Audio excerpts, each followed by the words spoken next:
নমস্কাৰ ছাৰ্বদসকল শেহতীয়াকৈ চৰকাৰী কৰ্মচাৰীসকলৰ বহুকেইটা ভাত্তা বৃদ্ধি পাইছে যাৰ ফলত চৰকাৰী কৰ্মচাৰীসকলৰ দৰমহা বহুগুণে বৃদ্ধি পাব। হয় ছাৰ্বদসকল, সপ্তম দৰমহা আয়োগৰ শেহতীয়া আপডেট। ডিএ বৃদ্ধিৰ পিছত লাখ লাখ চৰকাৰী কৰ্মচাৰীৰ বাবে ডাঙৰ খবৰ। 2 এপ্ৰিলত ডিএ 4% বৃদ্ধি কৰি 50%লৈকে বৃদ্ধি কৰা হয়। দেশৰ সকলো চৰকাৰী কৰ্মচাৰীসকলৰ বাবে এই ডিএ কাৰ্যকৰী কৰা হৈছে। ইয়াৰ বাহিৰেও কেন্দ্ৰীয় চৰকাৰে আন কেইবাটাও ভাত্তা বৃদ্ধি কৰিছে। কেন্দ্ৰীয় কৰ্মচাৰী আৰু প্ৰশিক্ষণ বিভাগে 30 এপ্ৰিলত এক অধিসূচনা জাৰি কৰিছিল। ভাৰত চৰকাৰৰ কৰ্মচাৰী ৰাজহুৱা অভিযোগ আৰু পেঞ্চন মন্ত্ৰালয়ৰ পেঞ্চন আৰু পেঞ্চনাৰ কল্যাণ বিভাগৰ তথ্য অনুসৰি বেচিক পেৰ 50% পৰ্যন্ত গ্ৰেচুইটি বৃদ্ধি কৰিলে অৱসৰৰ গ্ৰেচুইটি আৰু মৃত্যুৰ গ্ৰেচুইটিৰ সিলিং 25% পৰ্যন্ত বৃদ্ধি পাইছে, অৰ্থাৎ বৃদ্ধি পাব। অৱশ্যে ফাইনেন্সিয়েল এক্সপ্ৰেছত প্ৰকাশিত এক প্ৰতিবেদন অনুসৰি EPFOয়ে হাতমেত এক অধিসূচনা জাৰি কৰিছে।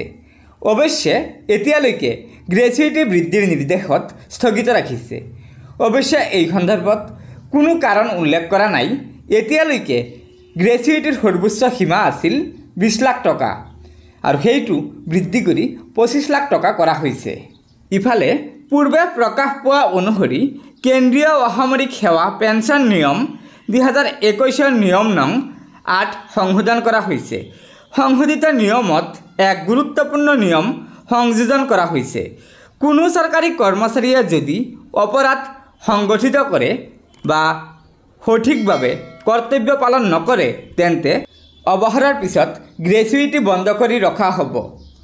আনহাতে শেহতীয়াকৈ কেন্দ্ৰীয় চৰকাৰে ডিএ বৃদ্ধিৰ লগতে চৰকাৰী কৰ্মচাৰীসকলৰ বাবে কেইবাটাও ভাত্তা বৃদ্ধি কৰিছে। শিশু শিক্ষা ভাত্তা, শিশু যত্ন বিশেষ ভাত্তা, ৰিক্স ভাত্তা, নাইট ডিউটি ভাত্তা, অভাৰটাইম ভাত্তা বৃদ্ধি কৰিছে। লগতে সংসদীয় সহায়কৰ বাবে বিশেষ ভাত্তা বৃদ্ধি কৰিছে। গতিকে ছাৰ্বদসকল, এয়া নিশ্চয় ৰাজ্যৰ লগতে দেশৰ লাখ লাখ কোটি কোটি চৰকাৰী কৰ্মচাৰীসকলৰ বাবে এটা অত্যন্ত গুৰুত্বপূৰ্ণ খবৰ।